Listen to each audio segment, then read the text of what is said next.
No episódio de hoje, eu vou falar sobre felicidade, sobre ciência da felicidade. Felicidade é uma ciência? É possível estudar a felicidade, aprender a ser feliz em todos os aspectos, não só na nossa vida pessoal, como no trabalho, no esporte. Eu estou com um especialista em felicidade, hoje recebendo Horácio Tocco. É Tocco? Toco. Ou Horácio Coutinho? Como é que eu Não, te vamos chamo? de toco mesmo, né? Eu prefiro esse nosso clima mais intimista, assim. Toco é meu apelido de infância. Eu nasci muito pequenininho, daí ficou um apelido de infância. Depois que eu me mudei para os Estados Unidos, pela dificuldade do americano em falar Horácio, eu Ah, com adotei o certeza. toco de definitivo, né? Eu recebi aqui Cartas de um Verão Sem Fim. Do que fala o livro? Esse livro é um livro de crônicas que são uma coletânea das minhas crônicas que eu escrevo para a Vida Simples. E ele fala um pouco, o objetivo principal do livro e das crônicas é mostrar para as pessoas, são histórias minhas transformadas em crônica. Então o objetivo do livro é mostrar para as pessoas que as respostas para os problemas da vida estão dentro da própria vida. Às vezes a gente está buscando muito fora, a gente está buscando uma solução nova, um conteúdo novo, uma informação nova, sendo que as respostas estão na nossa própria vida, né? Então o livro é uma coletânea de crônicas que fala sobre isso. Não sei se você vai gostar do que eu vou te falar agora, porque você também é coach, né? Uhum. Mas assim, me falaram outro dia, eu fiquei pensando nisso. Não tem melhor coach do que a mãe da gente. Não posso, Quando eu preciso de alguma coisa, eu falo com a minha mãe. Melhor coach. não tenho como negar isso, não tenho como negar. O coach, inclusive, ele tem um princípio, muita gente fala, né? O coach é um amigo que você contrata, né? O problema é que a nossa mãe não consegue dar toda essa atenção que a Não, gente né? precisa para corrigir certas coisas. Eu acho que a gente tem primeiro uma deturpação da função do coach, né? Nos Estados Unidos a gente já tem mais regras, mais limites da atuação do coach. Então a gente teve um pouquinho uma mistura do que é o coach, do que é um personagem motivacional, que são coisas muito diferentes, né? É importante a gente entender que o coach tem estratégias como outras profissões de desenvolvimento humano têm, só que o objetivo do coach é te fazer atingir determinado objetivo num determinado período de tempo. Com perguntas, né? Perguntas. Que a gente com mesmo vai perguntas. respondendo. Arrancando as respostas que estão dentro de você. Né? As respostas estão dentro da gente, as respostas estão no cotidiano da gente, as respostas estão em volta da gente. E a gente está sempre procurando a felicidade. É um tema recorrente, você tem feito várias palestras, as pessoas estão no ambiente de trabalho, querem falar sobre felicidade, estão em casa, querem falar sobre felicidade. Onde está essa busca da felicidade? É uma busca do ser humano? É uma busca do ser humano, né? Aristóteles, há 2000 anos atrás, já dizia que a felicidade é o fim maior da nossa vida, né? Se você perguntar para uma pessoa o que você quer e você for espremendo bem, você vai ver que essa pessoa quer ser feliz, né? Que felicidade é o final dessa pergunta. Não importa o que você faça, não importa o que você goste mais, o que você goste menos, não há julgamento sobre o caminho escolhido, mas no fim o que você quer é ser feliz. Você está fazendo as coisas na sua vida para ser feliz. E se a gente se perguntar onde a felicidade está, ela está aqui agora. Não existe outra oportunidade dela acontecer. Um grande equívoco que a gente tem é pensar que a felicidade é uma vida feita exclusivamente de momentos positivos. E que não é isso. Vou te dar um exemplo. Você tem alguma dúvida de quão feliz eu estou aqui agora em estar aqui conversando com você? Que bom. E eu tô rouco, né? Você sabe, eu tive uma jornada aqui no Muitas Brasil, palestras, muitas palestras. Eu tô rouco, o que podia ser uma coisa que me entristecesse. Eu preciso amar a condição que eu tenho nesse momento para ser feliz no momento que eu tenho agora, independente da condição. É o que faz com que uma criança que tem um mega carrinho de controle remoto de última geração talvez possa ser mais infeliz do que uma criança que puxa uma latinha com um barbante. É a compreensão do agora, do nosso momento agora, e a felicidade está aqui. Mas essa compreensão do agora vem com a maturidade? Vem com maturidade, vem com exercício, vem com você compreender a tua realidade, isso é um fator fundamental. Existe um equilíbrio, e essa é meu principal tema de estudo, é que a felicidade é um equilíbrio entre as tuas expectativas e a realidade que você vive. Muita expectativa, mais Mas, sofrimento. né, principalmente se estiver afastado da tua realidade. Se você tem uma expectativa muito alta e uma realidade mais baixa, essa distância entre os dois é frustração. Então, ou você tem que reduzir a tua expectativa, ou você tem que melhorar a tua realidade. O problema é que hoje a gente vive num mundo, primeiro que expectativas você só cria em cima de informações que você tem. Você não tem expectativa de algo que você nunca viu, que você não conhece, que você nunca ouviu falar. O problema é que hoje a gente ouve falar de novas coisas a cada momento, quando você abre o Todo na celular. mão da gente, Então, se você não aprender a gerir essas informações, a botar ela no lugar certo, amar a tua realidade, dizer, puxa, eu estou nesse lugar, eu posso até querer chegar lá, mas nesse momento eu estou nesse lugar e eu equilibro a minha expectativa, você começa a ser mais feliz com o que tem. Mas a própria internet não nos cobra uma expectativa muito maior? Porque às vezes antigamente você tinha lá o seu canto, a sua vida, você ficava sabendo quando você saía, quando você via uma notícia. Hoje, muitas vezes você abre o celular e você vê assim, todo mundo aproveitando, todo mundo. Você fala, nossa, eu não tô, quer dizer, eu sou incompetente, porque essa pessoa é menos do que eu, olha onde ela está, eu sou mais competente que ela conseguiu mais do que eu. Essa comparação, essa pressão da internet, das redes sociais, nos faz mal? Nos faz mal, faz mal No pra sentido gente. de criar expectativas. Sim, sim. A gente, como eu disse, se a gente não aprende a gerir essa informação que entra, é muito mais difícil a gente encontrar a felicidade. Se a gente pegar gerações anteriores, como a do meu pai, a da minha avó, eram gerações que não tinham esse volume de informação. Nem expectativa zero, Nem né? expectativas dentro daquilo, né? Minha avó morava no interior de Santa Catarina. A expectativa dela era ir até o centro da cidade. Sim. E que estava próximo da realidade dela, né? Agora, hoje a gente quer estar na Indonésia e em Paris ao mesmo tempo. O que não existe, é impossível. E assim a gente constrói num mundo em que muitas coisas são possíveis, né? A gente vive numa modernidade líquida, como filósofos mais contemporâneos dizem. A gente consegue transformar mais a realidade. A gente pode ser médico hoje, pode ser um mochileiro amanhã, Sim. advogado hoje, youtuber amanhã. A gente consegue ascender classes sociais. A gente já não tem instituições como a família, instituições como a carreira, instituições como a religião, que davam um norte para controlar nossas expectativas. Hoje a gente não tem elas. Então, a gente precisa achar mecanismos para gerir tanta informação que gere tanta expectativa. Agora, assim, quando você fala em ser feliz, né? Eu sou feliz. Não sei. A minha forma de ver felicidade são pequenos momentos. São alguns momentos. Porque a gente não vive em intensidade o tempo todo.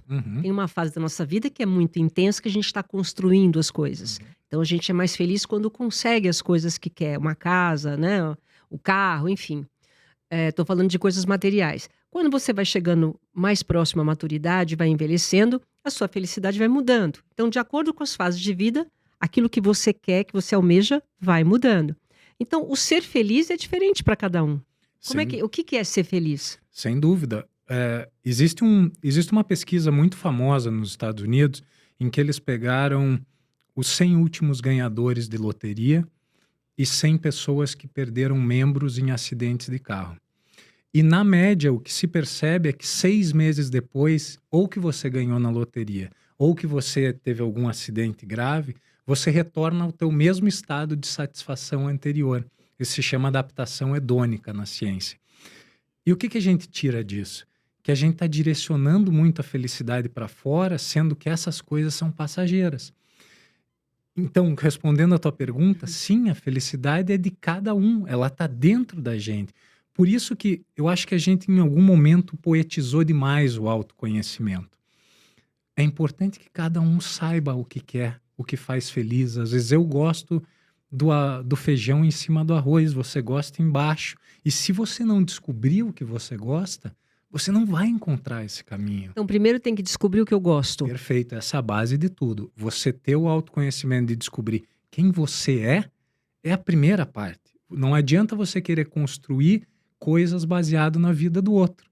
Eu sempre brinco que é que nem o Batman e o Robin, né? O Robin vive a vida do Batman e por isso ele nunca conseguiu ser protagonista de filme nenhum, né? Ele trabalha numa caverna de morcego e nunca teve nada a ver com morcego. E eu brinco com essa metáfora para dizer, a gente tem que cuidar se a gente não está na internet querendo viver a vida dos outros. Eu Querendo preciso copiar. entender quem eu sou, quais são os meus gostos, quais são minhas virtudes, né? Quanto mais eu descobrir quais são minhas virtudes, maiores chances de eu desenvolver trabalhos em cima do que eu sou bom, do que é positivo. Como que a gente faz para descobrir isso? Virtudes, O que fazer terapia? O que é? virtudes existem. Quanto mais a gente avança, né? Mais a gente vê a ciência vem evoluindo muito na área da ciência da felicidade ou a psicologia positiva que a gente chama. Por muito tempo a psicologia focou no lado negativo da nossa Verdade. mente, né? Então até o final do século passado tinha uma proporção muito grande de estudos para o negativo quanto a estudos para o positivo. Em colégio, né? Quando você era chamado à diretoria, você vai passar no psicólogo. Era alguma coisa errada que você fez. Você era criticado, né? Você ia lá para levar uma crítica. Sem dúvida. E desde o começo do século a gente começa a estudar mais. Por que a gente sempre estudou tristeza e não estudou felicidade? Verdade. Então a gente começa a estudar mais a felicidade. E com isso a gente vai vendo que aparecem elementos que nos mostram caminhos melhores para ser feliz. E onde a gente encontra esses caminhos, não necessariamente na terapia. Se você tirar 10 minutos do teu pré-cama, né, do teu pré-sono e pensar, puxa, o que eu fiz no meu dia? Escreve 10 coisas que você fez no teu dia. Se autoanalisar, escrever mesmo. Claro. E quanto mais você fizer, melhor. Se você escrever hoje 10 coisas que você fez no dia. 10 coisas boas, você está Não, falando? escreve 10, depois vê quais foram boas, quais foram ruins. E depois pensa, por que foram boas? E nas ruins, o que eu poderia ter feito para que elas fossem melhores? Veja que as ferramentas são muito simples. Muita gente me preocupa. Estão ao nosso alcance, Ao né? alcance. Muita gente me pergunta assim, qual é o grande segredo da felicidade? Qual é o grande segredo da ciência da felicidade? E o grande segredo é que não tem segredo nenhum. Provavelmente o que nossas avós diziam, nossas mães diziam, fazem muito sentido. Comece dormindo bem, comece se exercitando. Falei que mãe é coach. Mãe é coach, é claro. Pelo jeito a minha foi bem, né? Dorme bem, faz tudo direitinho. Fazer o básico, você quer dizer, né? O básico bem feito. A vida é muito simples. A gente complicou ela de uma forma extrema. A vida é muito simples e, como eu já te disse, as respostas para os problemas dela estão nela mesmo. Se a gente conseguir pegar cada limão da vida e fazer uma limonada, a gente vai chegar mais longe, a gente vai evoluir a cada momento. Você acha que o ser humano cresce mais com as críticas ou com elogios? Acredito que com os dois, mas acredito muito que o que faz a gente desenvolver mais rápido é uma pressão limitada. O que eu vou chamar de pressão limitada? Você pode, se você pegar o teu travesseiro e apertar o teu travesseiro e soltar ele vai retornar para um estado, mesmo estado que ele estava. Isso é o que a ciência chama de resiliência. Só que existe a antifragilidade, que se chama resiliência 2.0, que é você apertar, pressionar alguma coisa e ela retornar maior do que o estado inicial. Como os nossos músculos. Se você for na academia e você pressionar, estressar o teu músculo, sem romper, ele vai crescer. E o nosso cérebro é também assim. Se você estressa ele num ponto limite, se coloca desafios que são alcançáveis, ele cresce, ele se desenvolve. Então, o elogio é muito importante por determinados pontos da ciência, determinados pontos da psicologia que elevam o teu positivo, que fazem com que você se coloque em momentos de mais positividade, mas o negativo é importante, a pressão é importante, a tristeza, a ansiedade, o medo, a angústia, elas têm função na nossa existência. Elas nos mantiveram vivos até hoje como seres humanos. E elas estão aqui por uma razão. Se a gente souber fazer o melhor do que a vida está nos entregando, a gente consegue crescer e ser mais feliz. Mas você não acha que tudo isso a gente vai... Quer dizer, esse estágio de felicidade é com a maturidade que você vai entendendo, você vai se conhecendo. É difícil você, às vezes, com 30 anos, saber o que que é felicidade. Felicidade é muito momentânea para o jovem e não tão momentânea e uma coisa mais sólida para a pessoa mais madura. Não, eu não concordo completamente com isso, porque senão a gente estaria fadando todas as crianças a serem tristes. E eu acho que não é o que acontece. Eu acho que existem pessoas que crescem sem se desenvolver no autoconhecimento. Eu acho que a gente nasce se autoconhecendo. Uma criança sabe qual é a hora dela chorar para pedir comida, ela sabe a hora como fazer para mamar, ela nasce sendo feliz dentro do mundo dela, e à medida, hoje o mundo está nos entregando uma fantasia, né? Está mascarando a nossa realidade, o que pega muito para o jovem, para o adolescente, que afasta ele da realidade e afasta ele de quem ele é. Então hoje o jovem não é mais tão estimulado a fazer o que ele gosta. Ele está fazendo o que os outros gostam. Por isso talvez a gente tenha a impressão que o jovem, e não é só a impressão, o jovem está mais triste. Se você pega... Eu acho até que agora os pais deixam os jovens fazerem... Na época que eu fui criada, não era assim. Você fazia o que os teus pais queriam.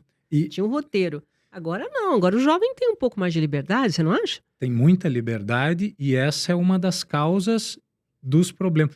Acontece assim, ó, existe uma curva de satisfação na nossa vida, que normalmente você nasce num estado de satisfação com a vida, quando você chega perto dos teus 30 anos, você atinge o ponto mais baixo de satisfação com a vida, que é onde você ainda está descobrindo determinadas coisas.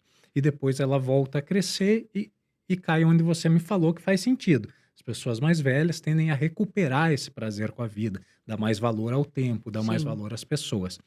O que acontece na geração de hoje é que elas já estão vindo na juventude para onde elas deveriam estar aos 30.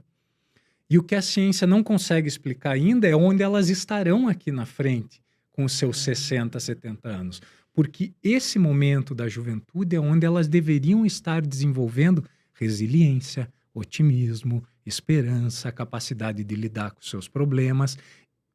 E por isso que hoje esse excesso de opção que é dado para o jovem faz com que ele escape dessas necessidades de decidir o que vai fazer com aquele problema. Então, puxa, meu filhinho briga na escola, eu vou lá, em vez de deixar ele resolver uma situação que é da vida, eu vou lá e interfiro. Provavelmente seus pais não interferiam na tua, deixavam, pô, Com que se certeza vire não. lá, né? Ela que se vire. Então, existe uma grande preocupação com relação a isso. A quantidade de opção também é ruim para nós. Existe um livro muito famoso, se chama Paradoxo da Escolha, do Barry Schwartz, em que ele fala que quanto mais opção, maiores as nossas chances de ficar olhando para a parte boa das decisões que a gente não tomou e para a parte ruim das escolhas que a gente fez.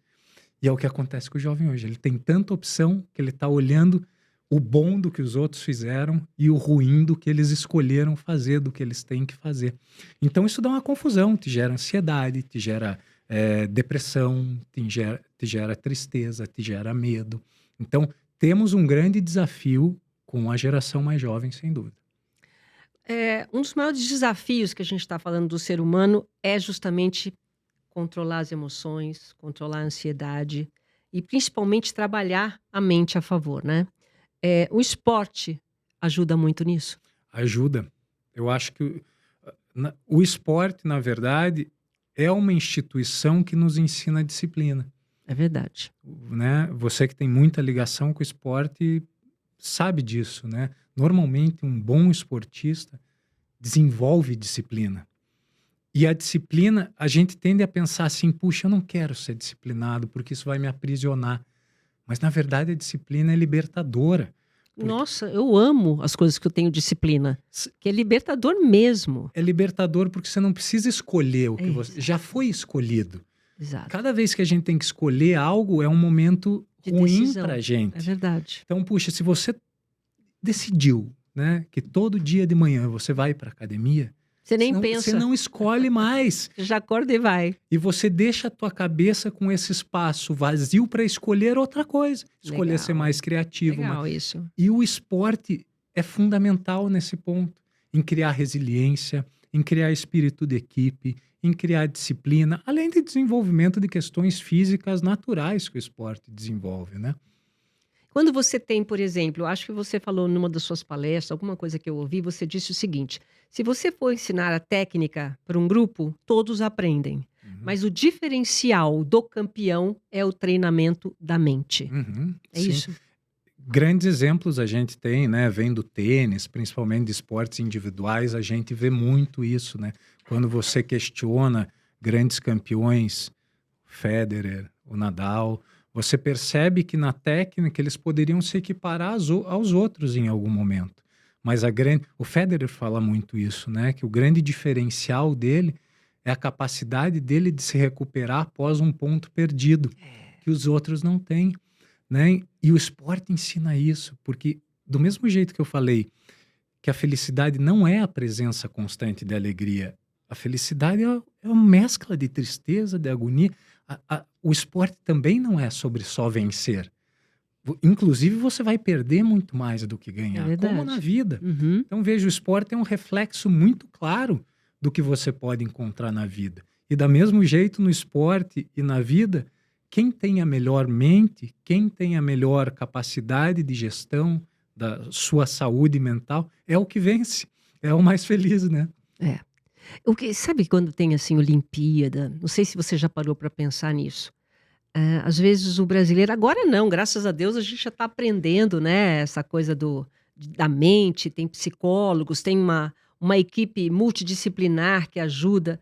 Mas o que eu reparo, por exemplo, quando chega na hora de decisão, o brasileiro é mais emocionado. O Uhum. brasileiro, eu ouvi de um tenista falando o seguinte: nossa, quando eu vi que era o Federer e eu ganhei o primeiro set inteiro, eu falei, nossa, você ganhou o primeiro set? 6-0. Mas eu fiquei pensando, não, deve ter tido algum problema, porque daqui a pouco eu vou perder, porque ele é melhor que eu. Quer dizer, existe uma coisa, muitas vezes, do brasileiro de estar ali em frente àquele campeão e falar, não, eu não sei se eu vou conseguir. Parece que a gente é mais emocionado. Isso é um controle, é da raça, o que é?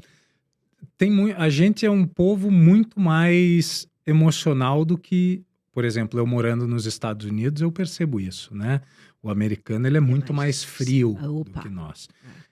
As duas características podem ser positivas se colocadas no lugar certo, né? Então, se você não tem um trabalho mental, a pressão pode te levar para o negativo, né? Como você se impressionar perante uma figura difícil. Como ela pode se tornar um grande alavancador do teu resultado. Tudo depende de como você faz a tua gestão emocional, né? Inteligência emocional está muito relacionada com quão fundo você vai, quanto tempo você aguenta lá embaixo e quanto tempo você leva para voltar, né? Então, isso é muito importante. Isso é gestão emocional. Você está dizendo que a gente tem que ir, quem sabe, ir até o fundo do poço para ver quanto tempo aguenta e voltar mais forte? Ou não cair tão fundo, né? Ou não interpretar com tanta seriedade as nossas derrotas, para não precisar ir tão fundo, né? As coisas não...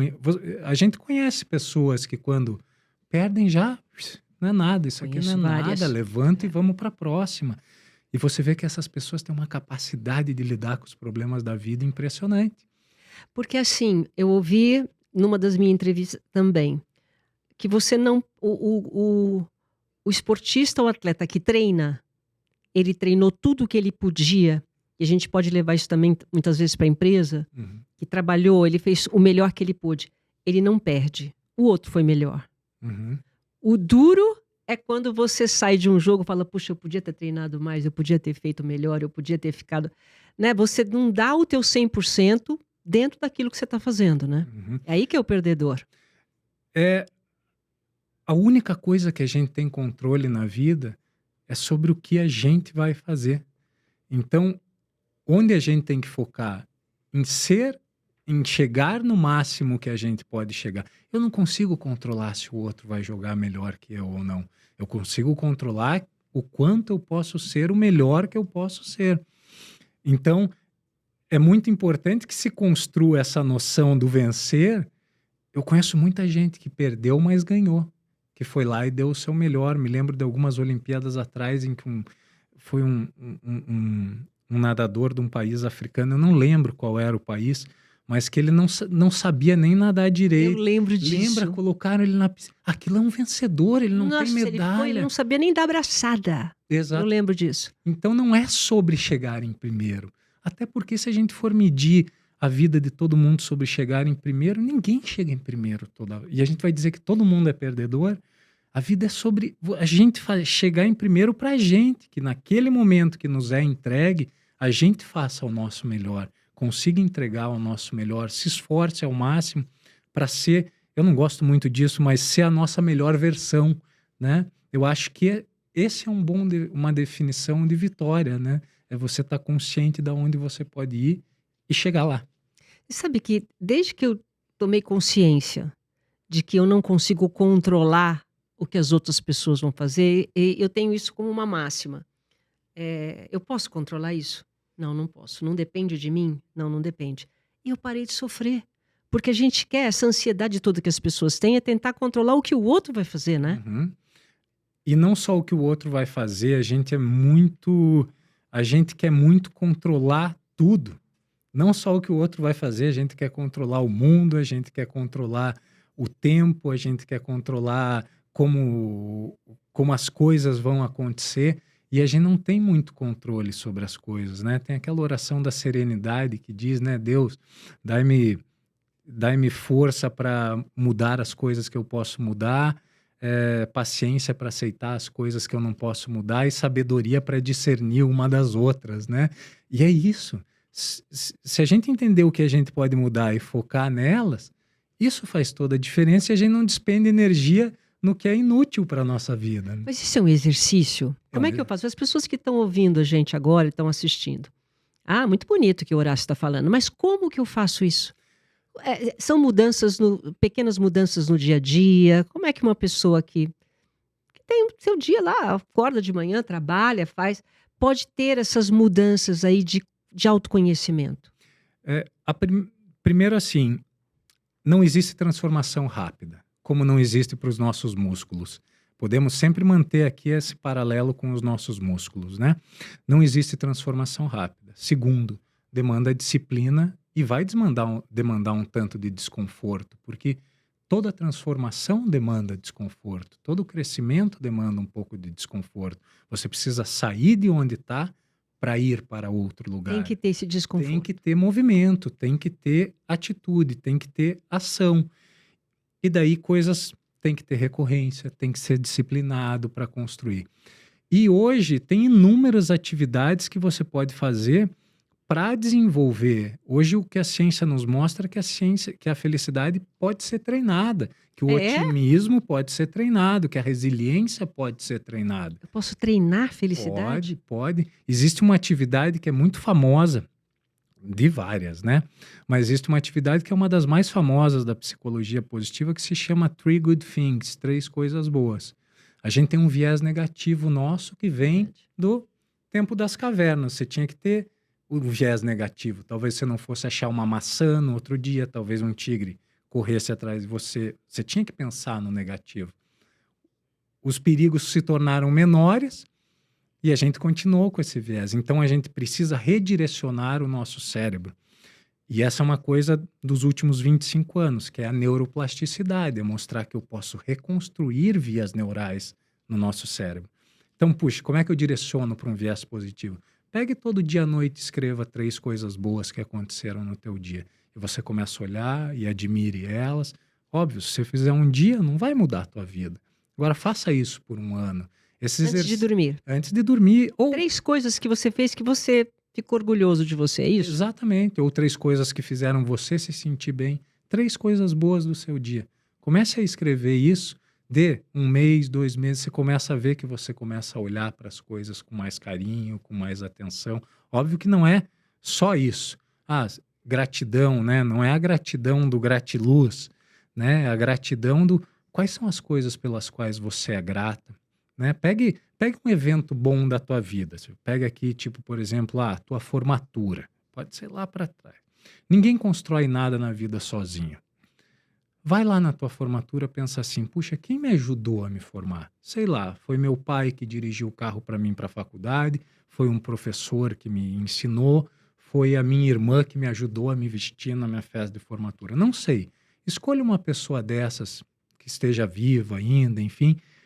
Escreve uma carta de gratidão para essa pessoa. Isso funciona mesmo? Funciona muito. A hora que você entrega essa carta para a pessoa, você reconstrói um laço, você exponencia um laço, você aumenta seus relacionamentos e faz com que você comece a olhar na vida que a vida é composta de coisas que você mal presta atenção. É verdade. Né? Escreva 3 parágrafos. O primeiro, quem você era naquele momento. Depois escreva o que essa pessoa fez e no último escreva como isso transformou a tua vida.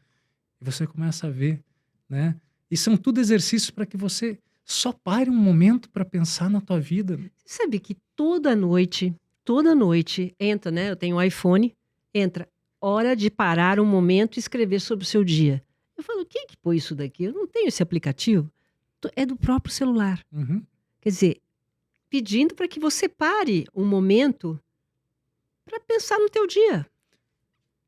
E parece tão bobo, né? Eu não paro. Vou Voltaire começar a dizia, né? O óbvio às vezes não é tão óbvio assim, né? Porque às vezes eu tenho até vergonha de passar isso para as pessoas, porque me parece É muito tão simples, básico, é. tão simples. A verdade é que a gente parou de olhar para a gente. Isso que a gente está fazendo aqui é uma coisa Claro. boa, que você para, pelo menos por quase 1 hora, e fica analisando. Olha que bacana, que momento. Foi assim, por exemplo, quando você escreveu essa Cartas de um Verão Sem Fim, que você pega as coisas do cotidiano, esse teu momento você parava para escrever sobre o seu dia, talvez, Uhum. e foi fazendo uma autoanálise, isso foi te ajudando? Foi aí que você descobriu que as respostas estavam todas no seu dia a dia? Também. Escrever as crônicas me desenvolveu disciplina para escrever.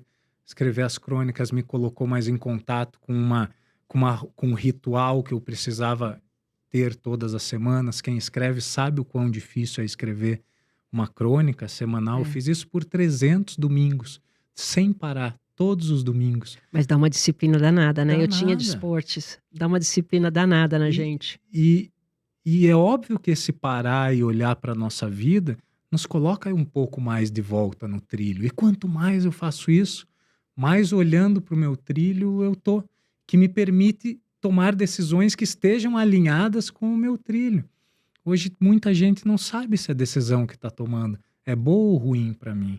Eu fico ou me separo? Eu fico nesse trabalho ou eu vou para outro? Você não sabe. Primeiro porque não existe fórmula correta. Tua vida não tem um só caminho. Existem inúmeras Silvias, cada momento é uma bifurcação. É. E que você tem que escolher, né? E a gente sempre acha que está escolhendo o melhor, né?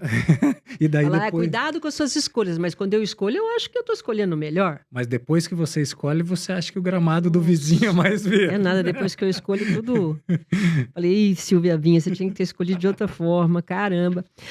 Você praticou rugby, então você sabe, né, que o atleta ele desenvolve uma mente perfeccionista, Uhum. de resiliência que a gente já falou aqui. Mas o que eu vejo também, quando acaba esse tempo de praticar o esporte, muitos caem na depressão. Uhum. Quando você sai e entra nesse estágio de não ter mais aquilo que te motivava, a tua disciplina, muitas pessoas caem em depressão. E parece que é normal isso. É normal, principalmente no esporte de alta performance, né?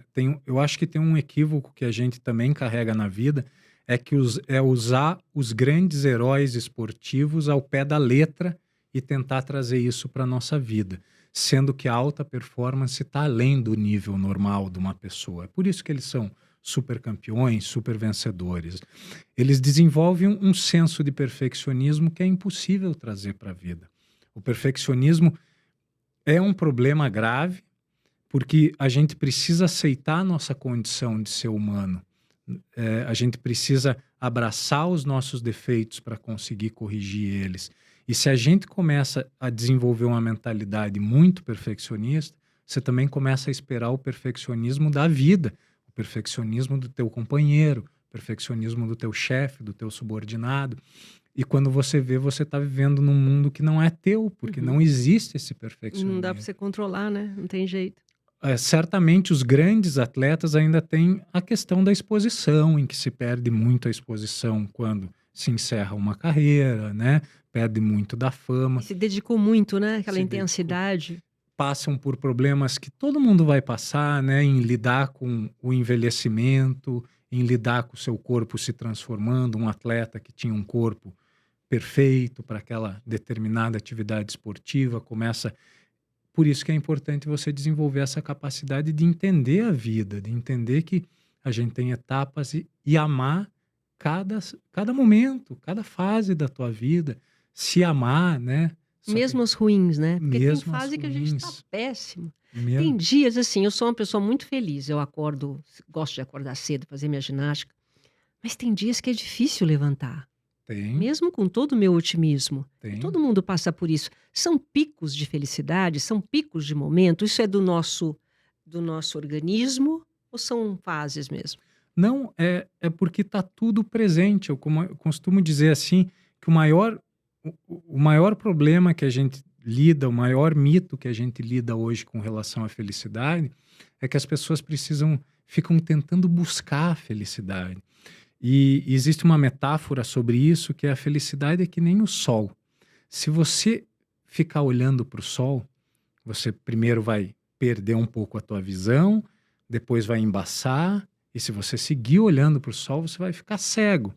Mas então como é que você aproveita o sol? Você olha o arco-íris, você olha a sombra das árvores, você sente o calor do sol na tua pele. Então você aproveita as coisas que o sol pode te dar sem ficar olhando para ele. E a Uhum. felicidade é a mesma coisa. As coisas boas estão acontecendo, são relacionamentos, é a tua saúde, é uma comida gostosa que você come, é um filme, uma risada que você dá. E junto com isso, tá a chuva, tá a sombra, tá. O Summer Never Ends que eu uso, o Verão Sem Fim que eu uso, trata um pouco disso. O Verão Sem Fim, muita gente acha que eu falo disso porque tem relação com eu viver na Califórnia, mas não é, isso é bem antes da minha vida. O Verão Sem Fim tem a ver com. A gente precisa entender. A estação que eu mais gosto é o verão. E a gente precisa entender que para eu chegar no próximo verão, o verão não acaba, ele só pausa. Mas para eu chegar no próximo verão, eu preciso amar o inverno, o outono, viver bem com as outras estações que estão passando, para daí chegar coisas que eu mais gosto. Óbvio, tem momentos tristes na minha vida. Perdi meu pai quando eu era mais novo. É um momento que eu preciso abraçar isso. E não é amar que eu perdi meu pai. É amar essa situação, porque E ela me. vivenciar, Vivenciar, chorar, exatamente. tudo. Aceitar a nossa Viver tudo. condição de ser humano é fundamental. Meu pai falava que a gente, assim, os momentos bons e os momentos ruins muitas vezes têm o mesmo tempo. Uhum, É que os momentos bons passam muito rápido na nossa visão. uhum, O que a gente tem que ter é paciência para esperar os momentos ruins passarem, né? exato. Essa paciência. Isso a gente vai tendo aos poucos. Agora, uma coisa que me incomoda muito, a gente está vivendo. Incomoda não, né? Eu estou achando ótimo que a gente está vivendo mais e com mais saúde. Antigamente, né, o ser humano, quando chegava com 50, 60, já estava acabada a vida. E hoje tem muita gente começando, inclusive, projetos. Falando de propósito de vida, porque a gente tem que ter um propósito no nosso dia, tem que Uhum, ter alguma coisa que nos faz ser útil, né, e uhum. bom para nós. Quando você chega num certo ponto da vida, por exemplo, a mamãe tem 84 anos. Qual é o propósito? Como buscar o propósito quando você já está vamos dizer, na última fase de vida, né? Eu, eu sou um cara que eu fico meio assim quando a gente fala de propósito, porque eu acho que as pessoas construíram um mega tema em cima do propósito. Parece que se você não achou o teu, você não serve para esse mundo. É verdade. Qual é o meu propósito? E na verdade o propósito nada mais é do que um objetivo que te motive. Quando a gente fica mais velho, o que os estudos mostram é que o que determina muito a satisfação de uma pessoa é a qualidade dos relacionamentos que ela tem, né? O estudo mais longo realizado por Harvard, que já dura 3 gerações, mostra isso. Normalmente o propósito de uma pessoa mais velha é continuar cultivando as relações positivas que ela tem. Por isso a solidão é um mal tão preocupante nos dias atuais. Mas o propósito pode ser ela cuidar das rosas dela, pode ser ela cuidar da horta dela. Existem muitas coisas que seguem trazendo prazer quando a gente é mais velho. Uma coisa muito importante para a gente cuidar com esse aumento da nossa longevidade é entender que a nossa longevidade aumentou numa proporção que o nosso corpo ainda não acompanhou. Então é importante, principalmente quando a gente passa dos 40, 45, que a gente entenda que a gente precisa ter uma musculatura desenvolvida, que a gente precisa cuidar dos movimentos que a gente vai querer usar para frente, para que a gente não comece a decair em qualidade de vida já com 60 e que a gente construa uma qualidade de vida que nos faça cair na hora de morrer, né? Eu chego lá Sim. no final, fiquei mal e caí. E esse trabalho envolve também encontrar os objetivos a cada dia, né? Porque o emocional está muito relacionado com o físico também. Então, o propósito, como encontrar esse propósito? Busque o que você gosta de fazer, E pelo menos, né, acordar e nos dar saúde. sem dúvida. Só isso já é um grande propósito. Você ter que acordar e fazer um exercício, você se alimentar bem, você ter amigos, né, amizade. Muita gente está ficando sozinho, gostou, principalmente depois da pandemia. A pandemia foi um divisor de águas. E as pessoas acabaram se acostumando. E elas misturam um pouco. Ah, eu não sou sozinha, é solitude. O que você acha disso? Solitude e solidão. A pessoa que está sozinha, está sozinha.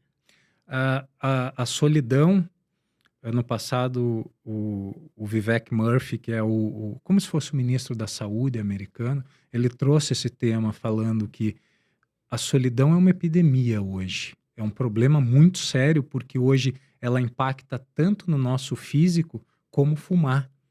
É? Prejudica funções cardíacas, tua pressão arterial, deterioração muscular, deterioração óssea. Nossa. Essa relação entre o emocional e o físico hoje é muito forte. Se descobriu nos últimos tempos que os impactos são muito grandes. Então, primeiro, tem esse problema da solidão, e o problema maior é que a gente está desaprendendo a se relacionar. A gente não sabe mais como se relacionar, a gente não tem mais paciência de construir relações, né? Se a gente pega um fenômeno, né, dos aplicativos de relacionamento das pessoas. Antigamente, quando você começava um relacionamento, você marcava um jantar com uma pessoa, não era tão frágil. Se a pessoa te apresentava um defeito, você tentava contornar esse defeito, construir algo em cima do defeito. Você entendia que ambos podem ter defeito, porque você visava construir uma relação. Hoje você sai para jantar com alguém e você não gosta de algo que ela fez, ela pegou o talher com a mão errada, qualquer coisa. Você vai para casa e você descarta, e você tem um supermercado novo para ir buscar pessoas com quem você possa se relacionar. Então a gente começa a desaprender como construir relações.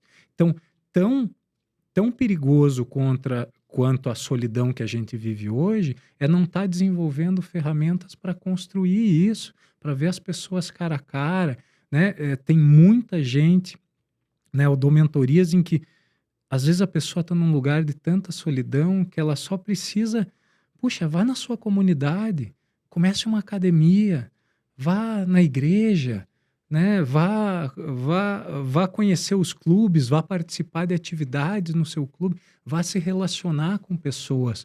Isso é muito importante. Muito importante, porque a solidão é a epidemia dessa década, né? Tem cidades nos Estados Unidos hoje que distribuem bichos de pelúcia para idosos, para que eles não se sintam tão sozinhos. Olha Veja que só. isso daí me assusta, porque Me assusta em vez da também. gente estar construindo espaços de relacionamento, a gente está tentando, em vez da gente prevenir a solidão, a gente está tratando. É o que acontece muito com o burnout, é o que acontece com a depressão. A gente está tão preocupado em solucionar, em tratar as pessoas, que a gente esquece que a gente precisa construir prevenção de problemas de saúde mental. Acontece muito nas empresas, né? A empresa vai lá e te entrega um aplicativo de tratamento psicológico, de acesso a psicólogos, o que é muito importante, é claro. Mas o que estamos fazendo para prevenir isso? Não adianta eu te oferecer uma solução para o teu tratamento se eu não ajudo a impedir o começo disso. Que é justamente você ter a liberdade de ter esse relacionamento. Aliás, eu não sei, acho que em algum lugar que eu vi as Blue Zones, né? Uhum. Onde são os lugares que são as pessoas mais felizes. Teve um estudo e os principais lugares, eles têm lá, estão todos mais velhos, né? tem uma comunidade de amigos. Eles se Uhum. reúnem após o almoço para conversar, Uhum. né? Então eu acho que isso realmente é o mais importante. Você surfa todos os dias, é verdade? Você gosta de surfar? Todos os dias, a não ser que as ondas não apareçam, mas senão eu surfo todos os dias. O mar, a gente sabe que o mar cada dia está de um jeito, né? Hum. Depende da lua, depende do sol, enfim. Muda com o vento. O que que o mar te ensina? O mar me ensina muitas coisas. Primeiro que o surfar é um esporte eh, muito individual, né? A não ser que você seja um jovem, que você tem um monte de amigos que você vai surfar junto todo dia, não é o que acontece no dia a dia. Então, o mar é um grande momento, surfar é um grande momento de meditação, podemos dizer assim, né? Porque você está lá esperando, você está em silêncio, então você consegue entender um pouco mais o que você está pensando, né? Então, isso o mar me traz. Outra coisa que o mar me traz é energia, né? Eu vivo muito perto do mar, eu gosto do silêncio, eu gosto do barulho das ondas, me remetem à minha infância, que eu sempre viajava para o litoral com os meus pais. Então, além da natureza mesmo, eu acho que é muito importante a gente estar Essa próximo da conexão, né? é muito importante, não necessariamente o mar. Tem gente que não gosta da água do mar, mas pise descalço no gramado, se você gosta do campo, molhe o pé num rio. É impressionante a força que isso dá para gente, né? Nos faz, se você parar nesse momento para se perceber, você percebe que você faz parte de um todo que é muito maior do que a gente pensa hoje em dia, né? A gente é tudo, eu sou o centro das atenções, e a gente não é nada, né? O mar tem isso também. Você olha aquela imensidão, ele faz o que quiser com você, né? Então a gente precisa surfar cada onda do jeito que ela vem, né? E eu tenho um post que eu fiz, que eu coloquei no final do ano, até fiquei impressionada, que teve milhões de visualização, muitas visualizações. Que eu falo o seguinte, que é uma coisa que eu ouvi lá para trás do meu pai, e eu fui colocando isso na minha mente. Antes achava que não, mas hoje eu acho que sim, que a vida é individual. Que não importa o que a gente faça, que a gente tem conexões durante a vida, mas que a gente nasce sozinho e morre sozinho, a gente tem que pensar que as nossas decisões estão dentro de nós. O que que você acha disso? Eu acho que a gente nasce sozinho e morre sozinho, mas essa caminhada precisa ser de mão dada. A gente é um ser social, a gente foi construído dessa maneira.